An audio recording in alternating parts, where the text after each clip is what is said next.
মাননীয় সদস্যবৃন্দ, 2013-14 অর্থবছরের সম্পূরক বাজেটের উপর আলোচনা অনুষ্ঠিত হচ্ছে। আলোচনার এই পর্বে অংশগ্রহণ করবেন মাননীয় সদস্য বেগম নূরজাহান বেগম, মহিলা আসন 42। আপনার সময় 15 মিনিট।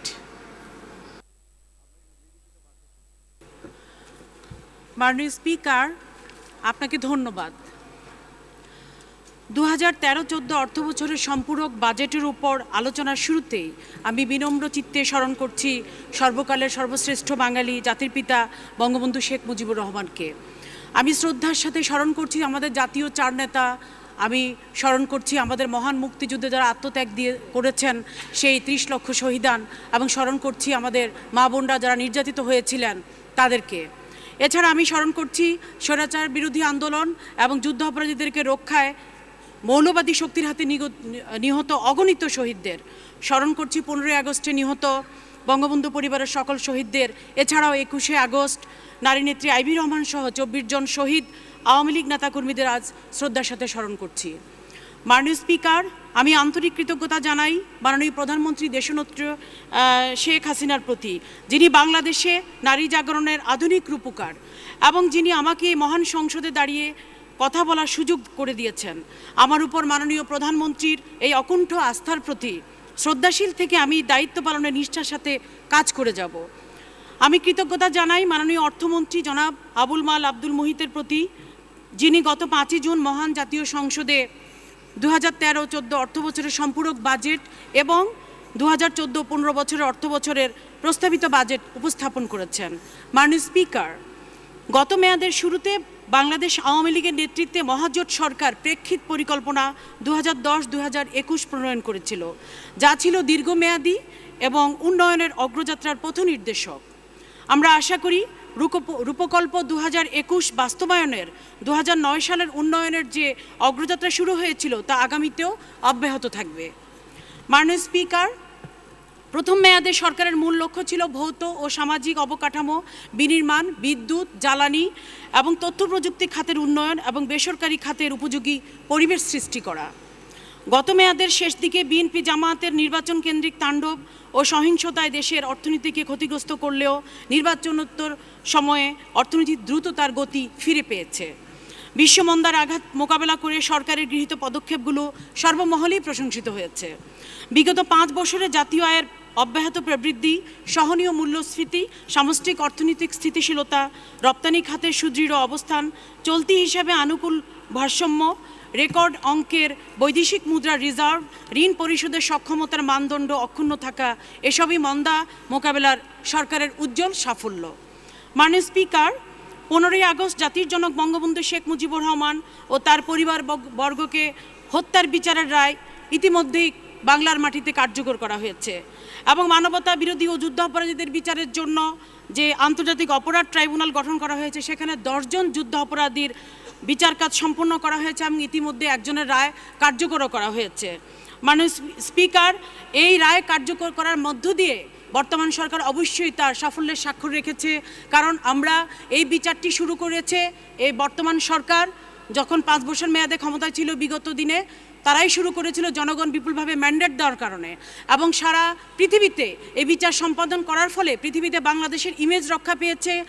বাংলাদেশ যে বিচারহীনতার সংস্কৃতির আবদ্ধ ছিল সেটি থেকে বাংলাদেশকে বের করিয়ে এনেছে জননেত্রী শেখ হাসিনার সরকার, এবং বিশ্বের বুকে বাংলাদেশকে কলঙ্কমুক্ত করে মর্যাদার স্থানে অধিষ্ঠিত করতে পেরেছে। মাননীয় স্পিকার, বিদ্যুৎ উৎপাদনের সক্ষমতা আমাদের বর্তমানে 10,341 মেগাওয়াটে উন্নীত হয়েছে। 2009 সালে যা ছিল মাত্র 4,931 মেগাওয়াট। একই সাথে জ্বালানি খাতেও আমরা পেয়েছি উল্লেখযোগ্য সাফল্য। সরকারের ঐকান্তিক প্রচেষ্টায় দৈনিক 895 মিলিয়ন ঘনফুট অতিরিক্ত গ্যাস জাতীয় গ্রিডে সংযুক্ত হয়েছে। আমাদের অন্যতম অঙ্গীকার ছিল ডিজিটাল বাংলাদেশ গড়ার। সরকার প্রতিষ্ঠিত 4,526টি ইউনিয়ন তথ্য ও সেবা কেন্দ্র থেকে প্রতিদিন গড়ে 40 লক্ষ মানুষ সেবা পাচ্ছে। দেশে টেলিডেন্সিটি এবং ইন্টারনেট ডেন্সিটি যথাক্রমে 77.8 এবং 23.7% উন্নীত হয়েছে। এবং মাননীয় স্পিকার, বাংলাদেশের যে উৎপাদিত সফটওয়্যার এবং আইসিটি সার্ভিসেস সেটা যুক্তরাষ্ট্র, ইউরোপ, জাপান, কানাডা, অস্ট্রেলিয়া সহ বিশ্বের 30টি দেশে রপ্তানি হচ্ছে, যেটি কিনা এই বর্তমান সরকারের বিগত দিনের একটি অবশ্যই অভাবিত সাফল্য বলে আমি মনে করি। মাননীয় স্পিকার, কৃষিক্ষেত্রে আমাদের রয়েছে যুগান্তকারী সাফল্য। আমরা জানি যে কৃষককে 10 টাকার ব্যাংক অ্যাকাউন্ট খুলতে পারছে, সারের মূল্য ক্রয় ক্ষমতার মধ্যে রাখা হয়েছে। এখন আর কৃষককে সারের জন্য গুলি খেয়ে মরতে হয় না। এবং কৃষিতে প্রণোদনা, কৃষি উপকরণ সহায়তা কার্ড প্রদান করা হয়েছে। টিআর, ভিজিএফ, ভিজিফি, ভিজিডি, কাবিখা ইত্যাদি কর্মসূচির মাধ্যমে বিনামূল্যে অথবা স্বল্প মূল্যে খাদ্য বিতরণ অব্যাহত রয়েছে।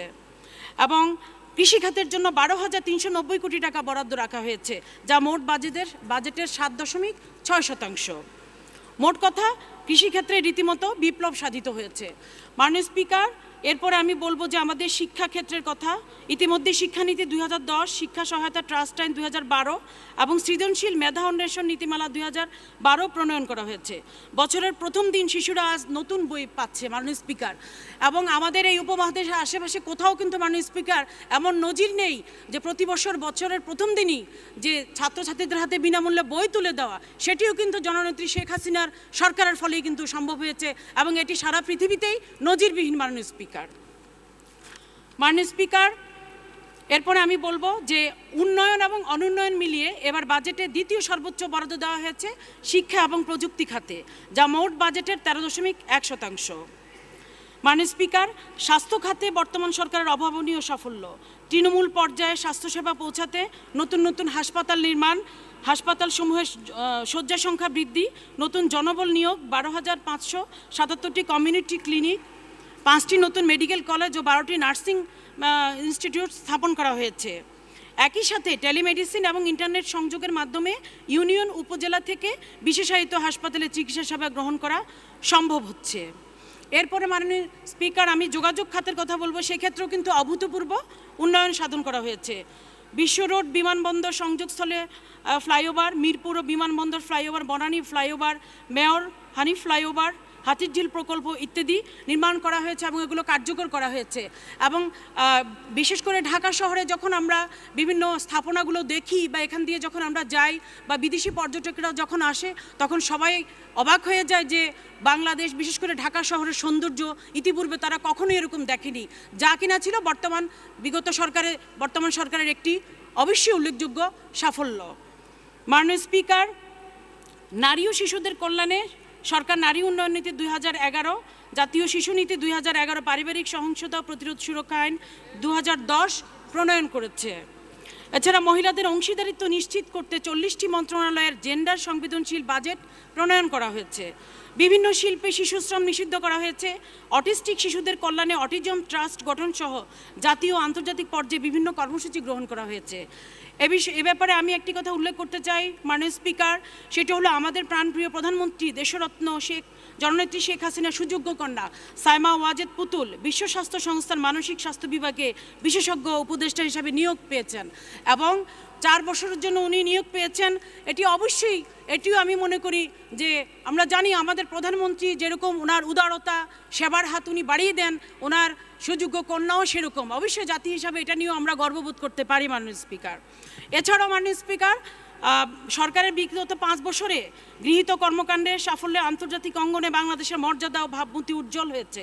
আভ্যন্তরীণ আন্তর্জাতিক বিভিন্ন ক্ষেত্রে সাফল্যের অর্জনের প্রেক্ষিতে বাংলাদেশ ও মাননীয় প্রধানমন্ত্রী MGD অ্যাওয়ার্ড, ইন্দিরা গান্ধী শান্তি পুরস্কার, ইউনেস্কো কালচারাল ডাইভার্সিটি পদক, FAO ডিপ্লোমা অ্যাওয়ার্ড এবং সাউথ কোঅপারেশন অ্যাওয়ার্ডেও ভূষিত হয়েছেন। মাননীয় স্পিকার, 10ম জাতীয় সংসদ নির্বাচনের পূর্বে বিএনপি জামাতের ডাকা হরতাল অবরোধ 2013-2014 অর্থবছরের প্রথম 6 মাস দেশে চরম অরাজক অবস্থা সৃষ্টি করা হয়। হরতাল অবরোধের একটি উল্লেখযোগ্য দিক ছিল রাষ্ট্রীয় সম্পদ ধ্বংসের মহোৎসব। মাননীয় স্পিকার, আমরা দেখেছি সেই বিভীষিকাময় দিনগুলো, যেখানে কিনা আমরা দেখেছি যে রাষ্ট্রীয় সম্পদের উপর বোমা হামলা, রাষ্ট্রীয় সম্পদের উপর গ্রেনেড হামলা, রাষ্ট্রীয় সম্পদকে কিভাবে তাদের ধ্বংস করা যায়, আগুন দেওয়া থেকে শুরু করে নিরীহ মানুষকে কিভাবে হত্যা করা যায়, তার মহোৎসব আমরা দেখেছি এই আন্দোলনের নামে বিএনপির, এবং সেগুলো আমরা কখনো ভুলে যাইনি। এবং বিশ্বব্যাংকের হিসাব অনুযায়ী রাজনীতিক এই অস্থিরতার কারণে দেশের অর্থনীতিতে মোট ক্ষতির অঙ্ক দাঁড়িয়েছিল 11,000 কোটি টাকা, যা জিডিপির প্রায় 1% সমান।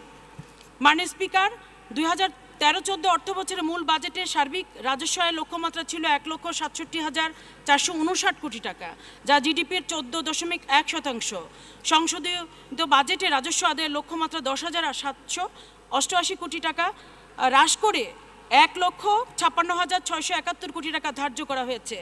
আমার বিশ্বাস, চলতি অর্থবর্ষে রাজস্ব আদায়ের সংশোধিত লক্ষ্যমাত্রা সম্ভব হবে। পাশাপাশি গত অর্থবছরের প্রকৃত আয়ের তুলনায় রাজস্ব আদায়ের জিডিপির প্রায় 1.0% বাড়ানো সম্ভব হবে। চলতি অর্থবছরে শুরুতে আমরা যে ব্যয় প্রাক্কলন করেছি, বিএনপি জামায়াতের ধ্বংসাত্মক কার্যকলাপ সত্ত্বেও বছর শেষে তার সংশোধিত প্রাক্কলন মূল প্রাক্কলন হতে মাত্র 2.8% কম। অর্থাৎ প্রতিকূল পরিস্থিতিতেও আমাদের বাস্তবায়ন দক্ষতা বৃদ্ধির ধারা অব্যাহত রয়েছে। মাননীয় স্পিকার, পরিশেষে আমি বলতে চাই যে জনগণ যেই আশা ভরসা নিয়ে বর্তমান সরকারকে ক্ষমতায় বসিয়েছে এবং বিগত যে 5 বছর যে কাজ করেছে সরকার, সেই তার ধারাবাহিকতায় বর্তমান সরকার যে উন্নয়ন পরিকল্পনাগুলো নতুন গ্রহণ করেছে এবং যেগুলো আগে ছিল, যেগুলো বেগবান হবে, সেগুলোকে এগিয়ে নেওয়ার জন্য আমাদের সবাইকে সমন্বিতভাবে কাজ করতে হবে। এবং শেষ পর্যায়ে আমি একটি কথাই বলবো যে 2013 অর্থবছরের সম্পূরক বাজেট এবং 2014-15 অর্থবছরের প্রস্তাবিত বাজেট অগ্রগতির ধারাবাহিকতায় সম্ভাবনাময় আগামীর পথে এগিয়ে যাবে। বাংলাদেশ এগিয়ে যাবে, আমরা বাংলাদেশের জনগণ এগিয়ে যাব, আমরা অবশ্যই আমাদের সোনার বাংলা গড়ে তুলতে পারবো। সবাইকে ধন্যবাদ। জননেত্রী শেখ হাসিনার নেতৃত্বে জয় আমাদের হবেই হবে। জয় বাংলা, জয় বঙ্গবন্ধু, বাংলাদেশ চিরজীবী হোক। ধন্যবাদ মাননীয় সদস্য। আলোচনার এই পর্বে আমি মাননীয় সদস্য পীর ফজলুল